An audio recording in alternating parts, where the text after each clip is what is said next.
السلام عليكم. وعليكم السلام ورحمة الله. الله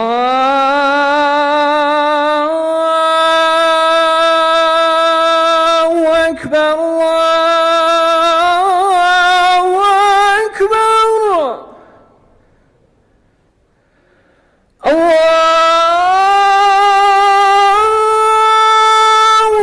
أكبر، الله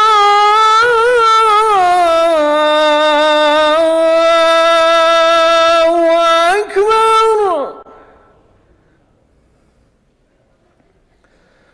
أشهد أن لا إله إلا الله.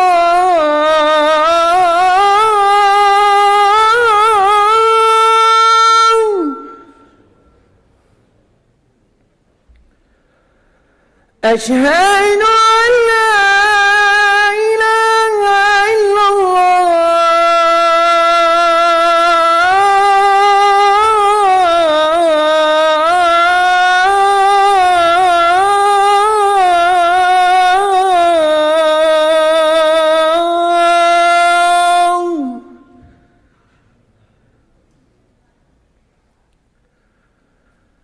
أشهد أن محمدا رسول الله.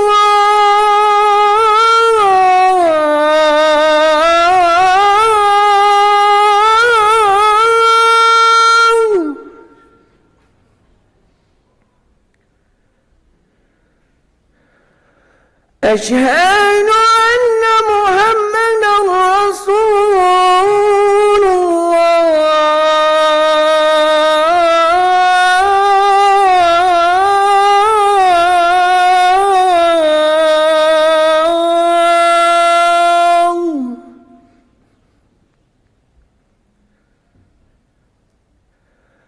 حي على الصلاة.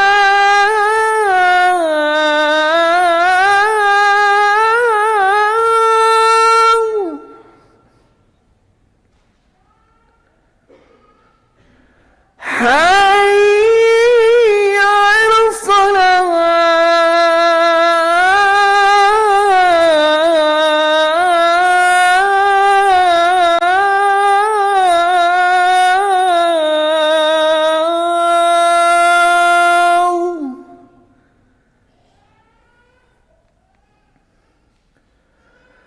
حي على الفلاح.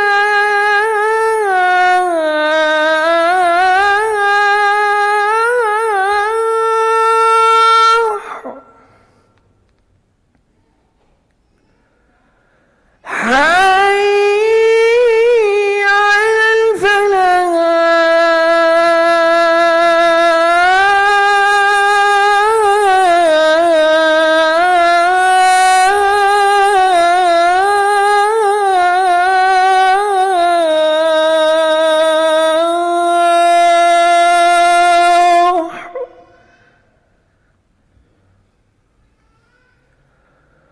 الله أكبر،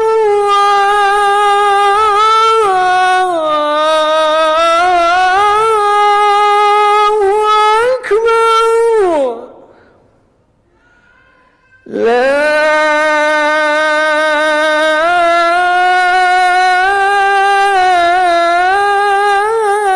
إله إلا الله.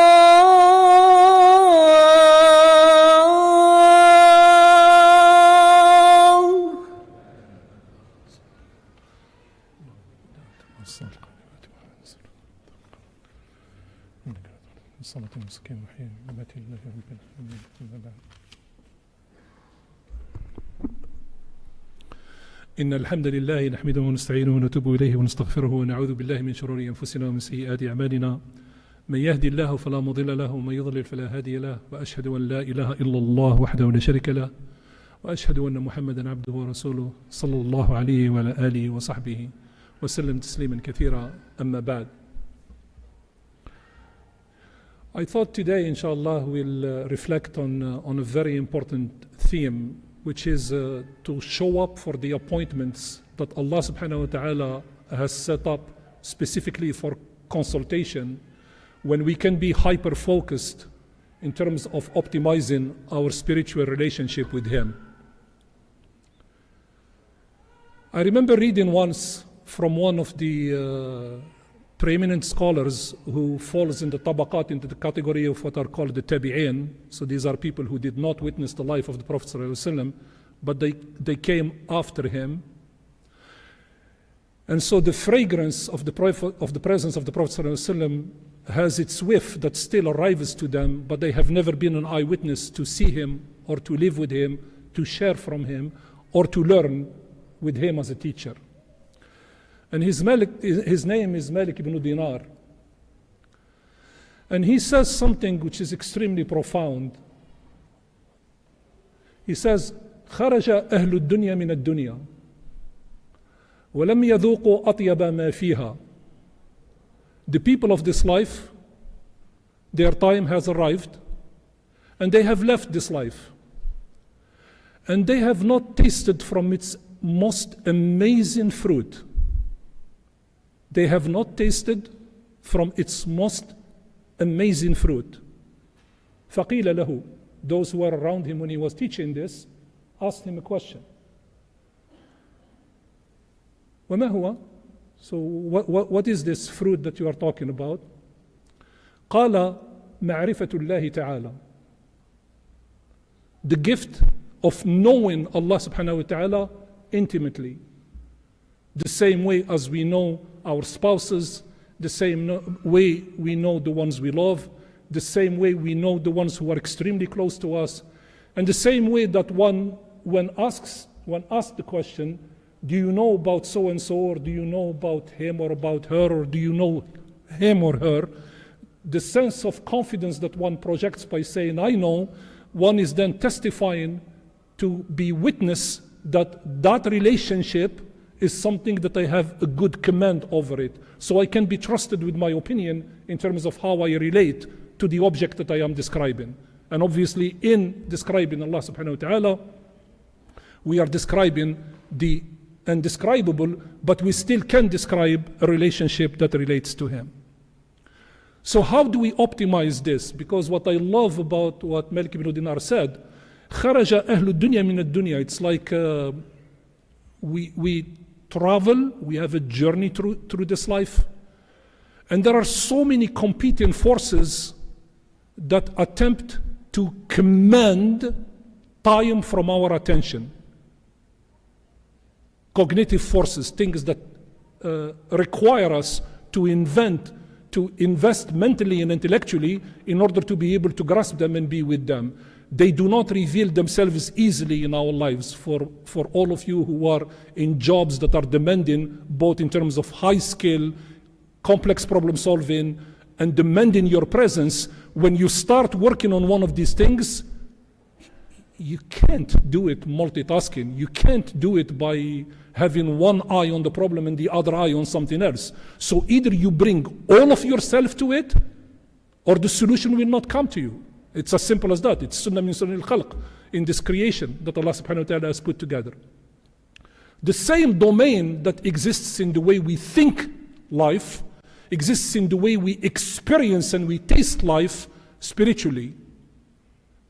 If all you are doing in order to memorize the Quran is you fit the Quran into your commute time, and you're driving, you're multitasking, you're making sure you don't get out of the lane, you're making sure that you don't get into an accident, you're making sure that you are not going at speeds beyond the speed limit, and at the same time your brain is trying to catch every other word in the hope that by the time you finish the commute, you nail the surah, ain't gonna happen. It's a natural sunnah. It's just not going to happen. Unless Allah subhanahu wa ta'ala knows best. There are people who are extraordinarily gifted. Imam al-Shafi'i was one of those. He would open a book, a manuscript. He would look at one page once, top to bottom. The page is memorized. We are not that. So let's just leave that category out there, because these are gifts from Allah subhanahu wa ta'ala. But for the rest of us, the most common mortals, there is this idea of things that compete for our attention. And we got to figure out a way to block the noise, like to quiet that noise so we can enter the zone and be in the zone. And alhamdulillah, you have that gift right away in front of you now. We have these 3 months, the first of which we are completing, I believe, by tomorrow, inshallah ta'ala, and then we will enter the first of Sha'ban. Then Sha'ban, which is the month of Rajab, then Sha'ban will come, then Ramadan will come. And I would argue that these particular 3 months have been specifically gifted to the Muslim community to be an environment that creates a spiritual climate in which everything that we need to do in terms of mending the relationship of Allah subhanahu wa ta'ala should prevail for each and every one of us. And I don't mean by that collectively. This exercise needs to be highly personalized, a sense of personal responsibility, of understanding the impact of entering sacred time. Subhanallah al-Adim, there is a whole machinery that goes almost intuitively through our head as we make our way to the masjid. So the moment we start getting into the parking lot, we block more and more and more and more of the distractions of life to leave them out there. The moment we get to the gate, that's it. We are bringing the best of ourselves in order to make it enter into the house of Allah subhanahu wa ta'ala. The moment we cross the door, we are now in exact sacred space.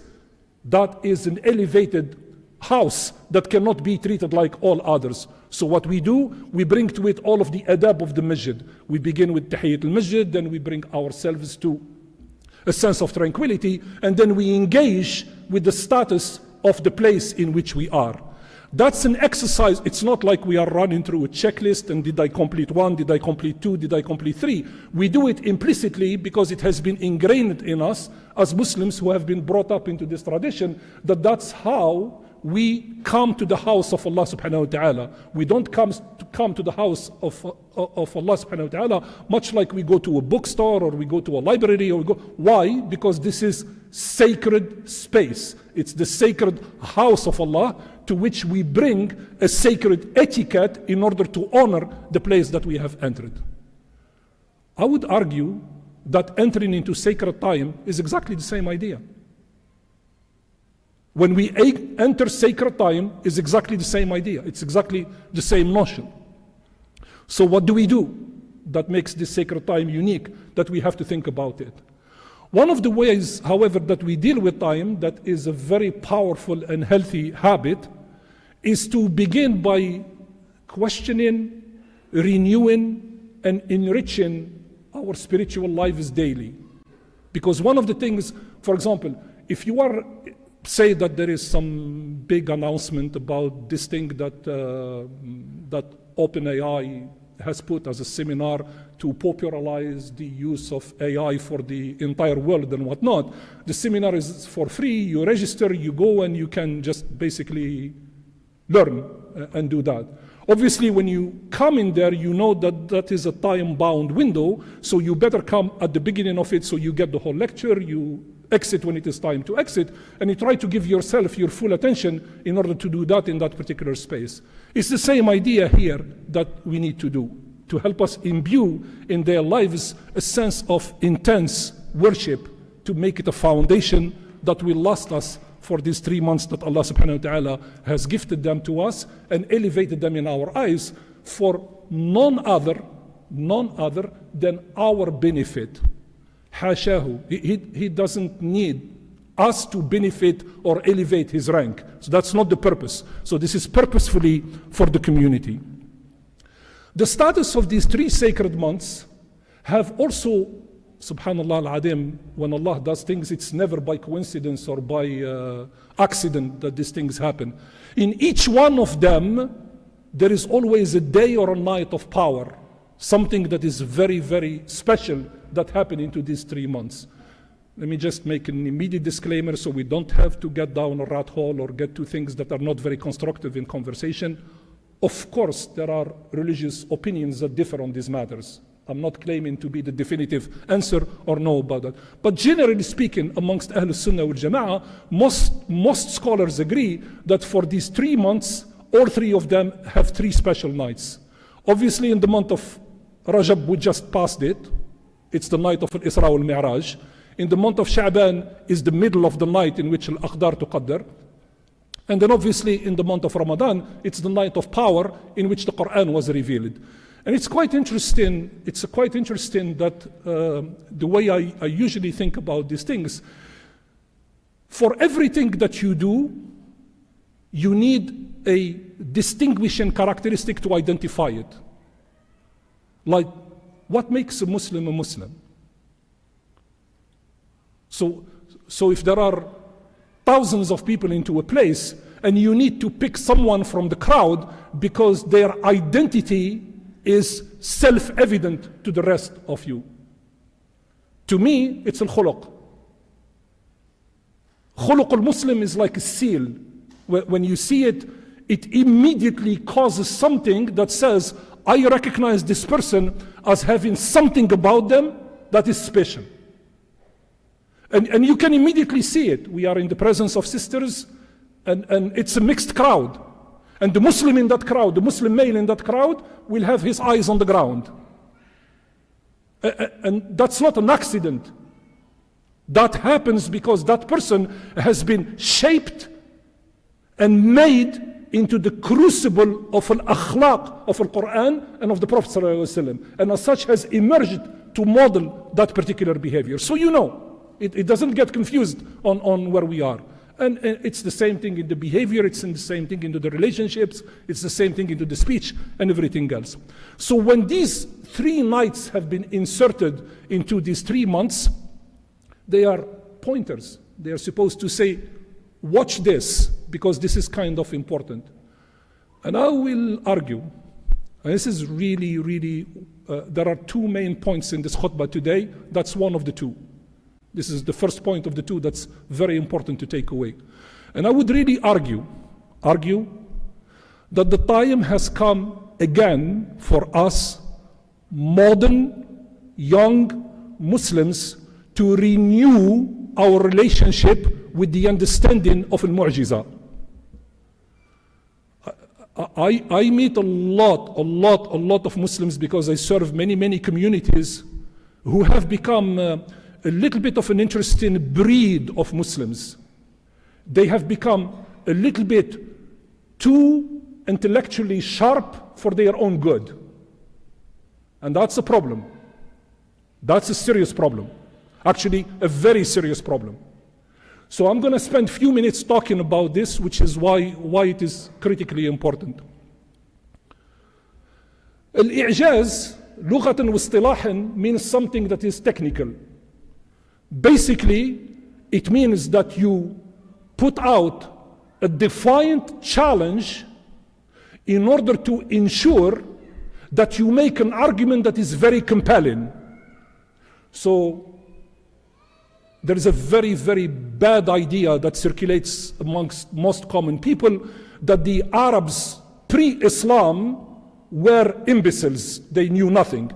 The term Jahiliyyah doesn't mean that they were not erudite and learned and knew things. It doesn't mean that at all. Jahiliyyah means they lost their deen, but they were very competent in other things. So one of the things that the Arabs were extremely competent at was language. So obviously, when the Quran came to them, in order to be able to speak to a community that is extremely sophisticated in language and prove that it's not human, it had to launch a defiant challenge. That is known as al-i'jaz al-lughawi. So you make it a point to say that to prove that this is not something that some incredibly bright author or poet cooked up in a cave and brought, you need some proof that it goes beyond that. And that we have. Now, the term mu'jiza, miracle, istilahan wa lughatan, means something extremely specific. It means only one thing. It doesn't mean 100 things, it means one thing. Because in the English language, when we render it to the term miracle, it gets a little confusing. This child was gifted to us and it's a miracle from Allah. Somebody went to some place and they ordered a toast, and the image of the prima donna showed up on the toast. That's a miracle. That is absolutely what we are not talking about. Absolutely and categorically what we are not talking about. So in Islam, the term mu'jiza means it is a supernatural phenomenon and action that was specifically commanded by Allah subhanahu wa ta'ala to prove the prophecy of Muhammad sallallahu alaihi wasallam. That's it. That's the exact technical definition of a mu'jiza. For those of you who are on the digital side of the house, here is your analogy. So somebody sends you some email or some message from other place. How do you know it's the right person who sent it to you? How do you trust that the content has not been changed? And how do you know you should trust the transaction? In the world of modern technology today, the way we solve that particular problem, what we do is we digitally sign the message. So when you see a nice little logo into the email that says, this email that I have received from someone has been digitally signed, your trust goes up because you know that you are not being cheated, you know that you are not being defrauded, and you know what the source is coming from, and you know that the content inside that email has not been manipulated by anybody in between the sender and the receiver. Al-Mu'jiza in the Quran for the Prophet ﷺ is exactly that. Is the mechanism by which Allah subhanahu wa ta'ala has determined to the audiences where the Prophet ﷺ existed and long after him that here is the proof for his prophethood and for his sidq. So that's what Al-Mu'jiza means. Now, there is a hadith that caused a lot of controversy amongst the scholars of hadith that polarized the community into two groups. One group understood it one way, and another group understood it another. That's the hadith in Imam al-Bukhari, in which the Prophet ﷺ said that every prophet that has come before me has had his miracle, and my miracle is my wahi. Now, a large group of the hadith scholars went into the direction of saying that proves that the only miracle that the Prophet ﷺ received is the Quran. They are partially right and partially wrong.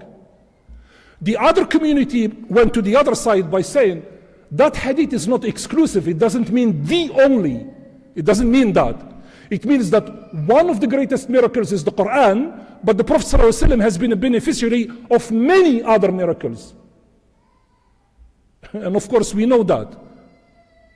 Imam Ibn Taymiyyah left behind him a compilation that the Prophet ﷺ has demonstrated during his lifetime over 1,030 acts that are all miracles. So we know that has happened in the life of the Prophet ﷺ. But the general consensus amongst the scholars of Sirah and Hadith is that other than the Quran, if you leave the Quran on the side, no other miracle comes close to Al-Isra and Al-Miraj. These two have something incredibly unique about them. I had the pleasure today, while I was waiting in that place there, to see an announcement that says that there will be a lecture about this topic. I didn't know that in preparing for the khutbah. There will be a lecture about Isra al-Miraj. So I'm going to have to reconfigure in real time and speak less about it. So I invite you, inshallah, to come in so you can benefit from the details of it, inshallah ta'ala. But as far as the main point that I'm going to go to now, I'm going to cut through it and just come to my main point. There is something that has always intrigued me into the reaction of the Arabs when the Prophet ﷺ came back to them and told them that the event took place. And I have always been amazed by this. They took him to task on the following argument. It didn't bother them that he traveled 7 skies. It didn't bother them that he met prophets and messengers who were dead. It didn't bother them that he was an imam in Bayt al-Maqdis. The main thing that bothered them, how in God's name can this man go from Mecca to Jerusalem, return back to Mecca while his bed is still warm, and claim that he has done this as fast as this? That's the only thing that killed them. They couldn't get past this. They just couldn't get past this. That was the main thing. And the way they argued against him was very interesting. They said, How is it possible that he can make such a claim when we are travelers of this route, we take it back and forth, and we know factually that it takes a minimum of 30 days to go? So that can't happen. So that means something is wrong in terms of what he said. And here is why I bring this back to what I call, be very, very, very careful of being too much of an intellectualized Muslim, because we're going to pay a price for this if we don't be careful with that. So what does a mu'jiza that is a proof of Allah subhanahu wa ta'ala to support the claims of the Prophet sallallahu alaihi wasallam mean in reality? It doesn't mean that it's not related to reality. The Prophet sallallahu alaihi wasallam made the travel from one place to the other. So it is simply a supernatural phenomenon. It's not like the Prophet ﷺ in Mecca was rendered into some quantum packet of some building blocks, and they basically out of sudden disappeared from here and through entanglement showed up somewhere else. That's not what it means at all. So what it means is there was some sort of travel that took place, and all of the descriptions that came into the hadith, obviously, as Imam al-Asqalani and Imam al-Suyuti, who did the best job in this by having all of the hadiths compiled into one shared communication, they say, if you look at all of the actions, they look all very human and they stretch just a little bit, they don't go weird. So the Prophet ﷺ gets offered to travel on al-Buraq. What's that? It's an animal that has 4 legs and it's the height of a mule, and so he can easily get on it. It's not like he ended up with a spaceship and 2 green men who came to him and the thing is fueled with some sort of thing that we don't know about. So it can be described and it can be related to that. So I argue today that the presence of miracle in our midst needs to be present. We need to talk about it. We need to inherit it. We need to pass it to other generation. We need to understand its purpose. We need to understand why it was there. And we need to understand and never lose sight of the fact that they are the digital signature of the proof of the prophecy of Muhammad sallallahu alaihi wasallam. And obviously, if we don't know how the message of the Prophet sallallahu alaihi wasallam for his trust in his prophecy has been coded, our memory will start fading. And there will be a time where people will become totally ignorant about this because they will feel a little snobbish. I am too snobbish to talk about this, or you know what, this is like fairy tales for the 5-year-olds and it's not for us. And we have to be very careful about this, and that's why I specifically wanted to restore this conversation here today to make sure, inshallah, that it is one of the main 2 points that I wanted to share. So the other 2 points, inshallah, the last point with which I want to close is the following one. As we prepare here now for the month of Rajab and get ourselves ready, inshallah ta'ala, for the month of Sha'ban, and then we move on to the month of Ramadan, it is extremely important to remember that the drilling exercise in spiritual development is as demanding as the drilling exercise for physical development, which means that what we need to do and the way we need to work very, very hard at doing our work in preparing ourselves for these 3 months is to begin first and foremost with something that is extremely important, which we do in our sense, in our daily life. First, we have to have a niyyah and a plan. So obviously, if we don't get to the zone by asking Allah subhanahu wa ta'ala to provide us with His support as we enter these months and have Him be the force that is behind us in order for us to be successful on our mission and make our intention clear for His own sake, then obviously we're starting on the wrong foot. So that's the first prescription of the first practical step as we enter these months and as we work through them to put ourselves into a spiritual condition that can welcome the month of Ramadan in the best ways that are possible. So it's extremely important that we begin with this. So subhanAllah, there are things in our tradition, in our corpus of knowledge that are absolutely extraordinary. So every time you kind of put a lens on them and you shine the light, it's quite amazing. The famous hadith in which the Prophet ﷺ is reported to have said, إِنَّمَا الْأَعْمَالُ بِالنِّيَّاتِ وَلِكُلِّ امْرِئٍ مَا نَوَى that all actions are based upon intentions, and for each one who does an intention, they will get the outcome or the consequences of their intention. This is a hadith that is the foundation of everything we do. And yet, it was narrated by one person. One person narrated it. Umar radiallahu ta'ala anhu. He's the only person who narrated it. And the others have added in the chain later on when they said, we heard it from him, but it came by way of one thing. You can think about this hadith as the importance of its power on what it does, that came to us gifted by somebody who actually understood the meaning of it to prepare with. So that is, I think, the foundation of everything that we need to start, because without it, we don't have a foundation to go and build on. Second piece of advice. Would you go and subscribe to a very serious fitness program and spend all of your life eating junk at the same time? That's a very counterproductive behavior. Because when you come to something and you bring to it an entire program with a plan that has all of the pieces to it, the pieces will work in conjunction with one another. So obviously, a healthy diet will help you optimize the outcome of exercising as well. In the spiritual world, it's the same thing.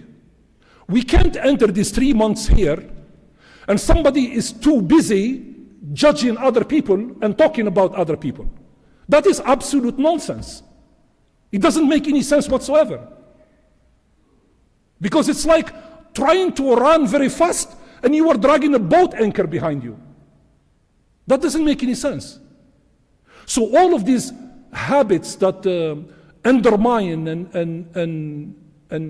and hurt and sabotage the program of coming to Allah subhanahu wa ta'ala in order to question, renew, rebuild that relationship, they have to start on a clean slate.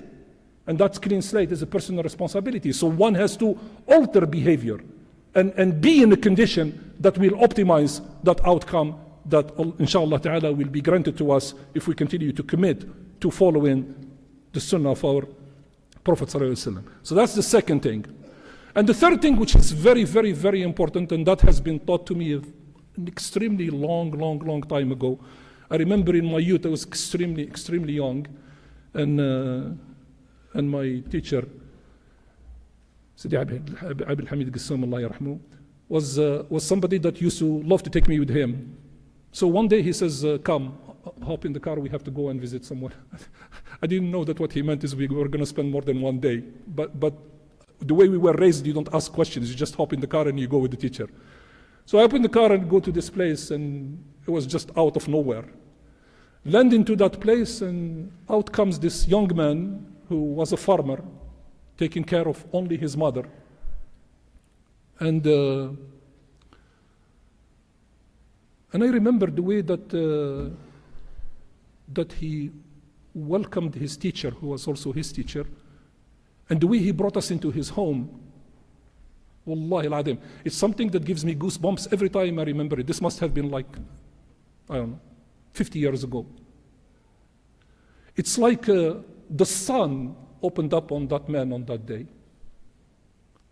It's like the sun, literally the sun came out only for him to know that he had that honor of being here into that place. So let me tell you, why is this relevant to you? There are amongst you in this community people who carry the book of Allah in their hearts. There are amongst you in this community people who have knowledge about this deen that can enlighten all of us. There are in this community people who their hands are golden. They just give and give and give and give and give charitably without ever thinking about what tomorrow will bring. There are in this community people who are incredibly compassionate for one another. My advice is, when you see them, treat them like the sun has come out. When you see them, treat them like the sun has come out.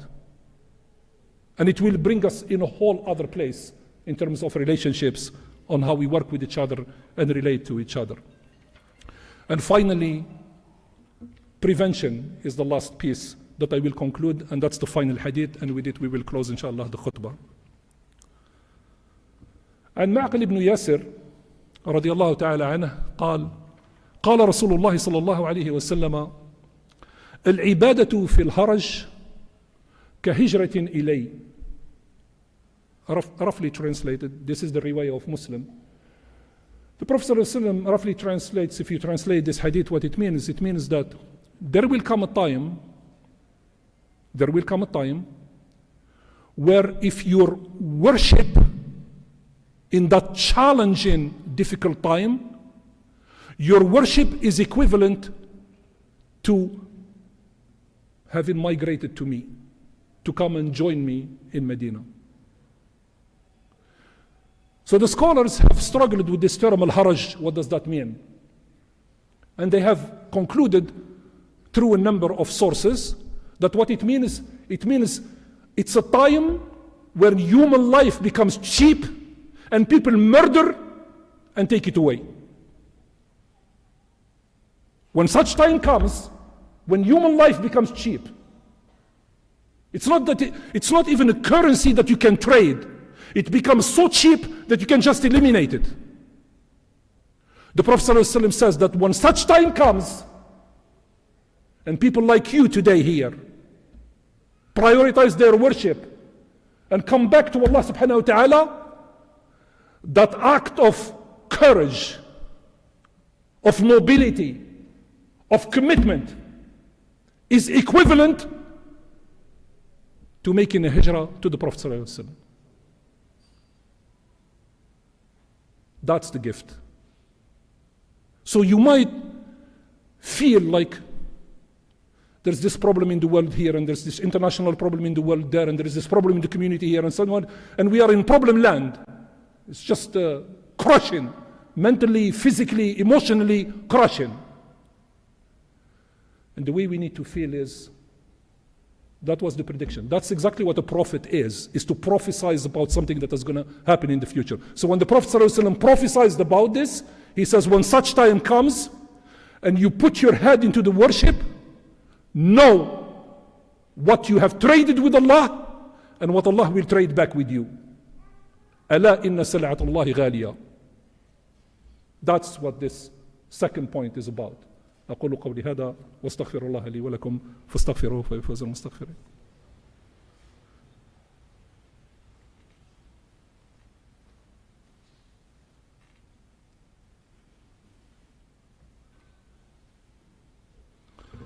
الحمد لله ثم الحمد لله وأشهد أن لا إله إلا الله وحده لا شريك له وأشهد أن محمدا عبده ورسوله صلى الله عليه وعلى آله وصحبه وسلم تسليما كثيرا. ربنا آتنا في الدنيا حسنة وفي الآخرة حسنة وقنا عذاب النار. اللهم لا تدع لنا ذنبا إلا غفرته ولا هما إلا فرجته ولا دينا إلا قضيته ولا مريضا إلا شفيته ولا مبتلا إلا عافيته ولا ضالا إلا هديته ولا غائبا إلا رددته ولا مظلوما إلا نصرته ولا مظلوما إلا نصرته ولا مظلوما إلا نصرته ولا أسيرا إلا فككته ولا ميتا إلا رحمته. عباد الله، أوصيكم ونفسي بتقوى الله وأقم الصلاة إن الصلاة تنهى عن الفحشاء والمنكر. وصلى الله على سيدنا محمد وعلى آله وصحبه وسلم تسليما كثيرا. الله أكبر الله أكبر، أشهد أن لا إله إلا الله، أشهد أن محمدا رسول الله. حي على الصلاة حي على الفلاح، قد قامت الصلاة قد قامت الصلاة. الله أكبر الله أكبر، لا إله إلا الله.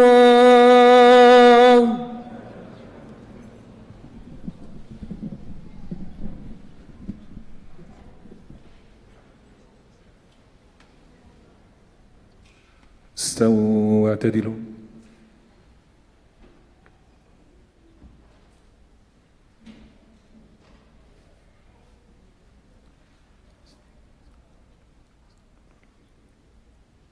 الله أكبر.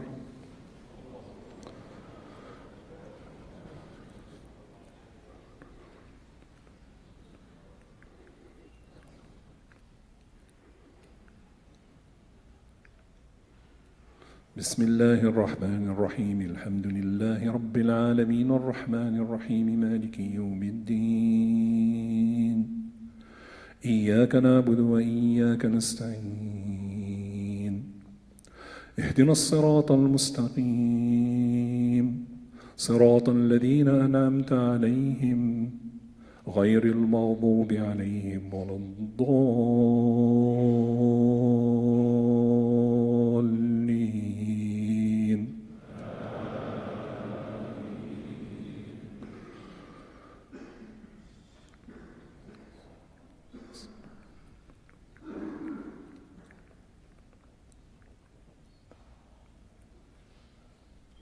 بسم الله الرحمن الرحيم. والسماء والطارق وما أدراك ما الطارق النجم الثاقب إن كل نفس لما عليها حافظ فلينظر الإنسان مما خلق من ماء دافق يخرج من بين الصلب والترائب إنه على رجعه لقادر يوم تبلى السرائر فما له من قوة ولا ناصر والسماء ذات الرجع والأرض ذات الصدع إنه لقول فصل وما هو بالهزل إنهم يكيدون كيدا وأكيد كيدا فمهل الكافرين أمهلهم رويدا. الله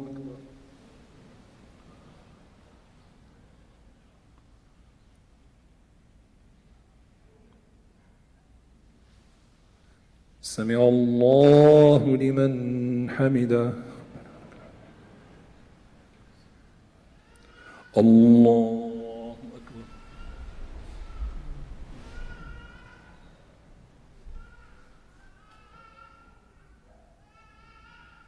الله أكبر. الله أكبر.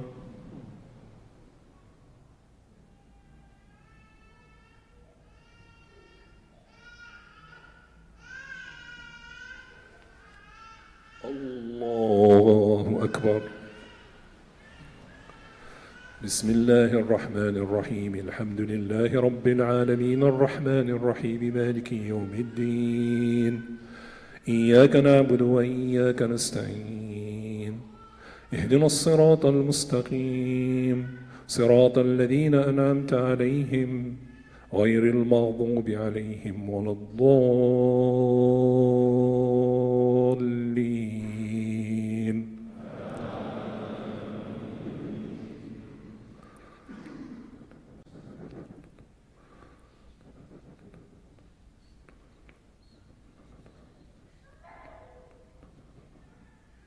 بسم الله الرحمن الرحيم. والعصر إن الإنسان لفي خسر إلا الذين آمنوا وعملوا الصالحات وتواصوا بالحق وتواصوا بالصبر. الله أكبر.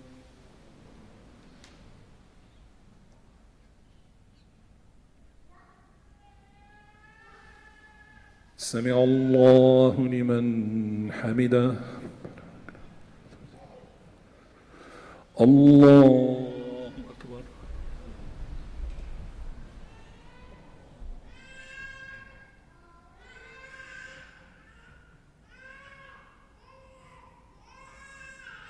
الله أكبر. الله أكبر.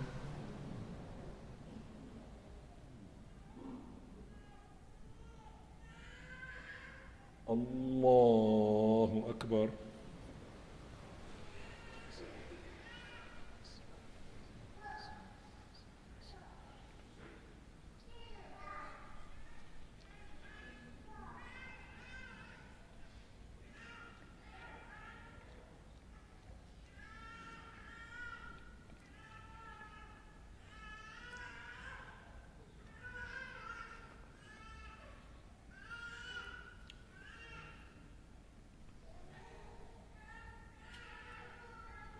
السلام عليكم ورحمة الله.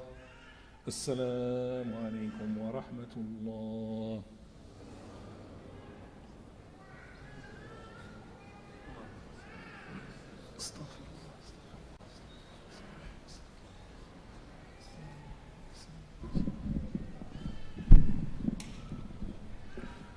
Bismillah, alhamdulillah. Assalamu alaikum wa rahmatullahi wa barakatuh. Dear brothers and sisters, you come for Jummah, very good. But if you rush and leave, we have no communication. So be patient and give 2-3 minutes, inshallah. We have some important events coming. You need to know. If we do not know from here, then how we will let you know. So first of all, we're going to make dua for 2 sisters who passed away, who died. Sister Hafiza Aslan and Sister Laziza Binte Al-Abbas. Ya Allah, Ya Rahman, Ya Rahim. Please grant them Jannat al-Firdaus A'la. Ya Allah, make their qabr a special place, a piece of Jannah. Allah, give patience to the family members who are there. Tonight, there is an important halaqah about the Israa Miraj by our Imam, Abdul Qadir, and it will be after Isha, inshallah. Ramadan is coming. You know, Allahumma barik lana fi Shaban, fi Rajab wa Shaban wa baligh Ramadan. And we need to have 100 sustainers. That means you donate every month, whatever the amount you can do. Become a sustainer for the masjid. Do not forget ISBCC and ISB. We need your donation. And mark the date for our annual fundraising, which will be on March 16th. The annual fundraising in Ramadan, March 16th, 2024. Which is in the month of Ramadan, and Ramadan volunteers meeting, training meeting tonight at 6 p.m. And we have Somali Tafsir class every Wednesday, Tajweed Halaka for sisters, Friday 6 to 8, and do not park in our neighbors' places, park at the Roxbury Masjid. And there is a sister who is going to take the Shahada, inshallah. Okay. You want to do it? Okay.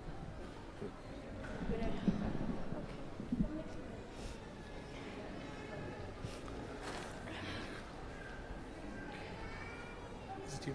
Yeah. أعوذ بالله من الشيطان الرجيم بسم الله الرحمن الرحيم والصلاة والسلام على أشرف المرسلين. Just give us a little bit of your attention, please, if you don't mind. Just if you could be quiet, please. Just for, I promise we'll make this very short, inshallah, but just be quiet.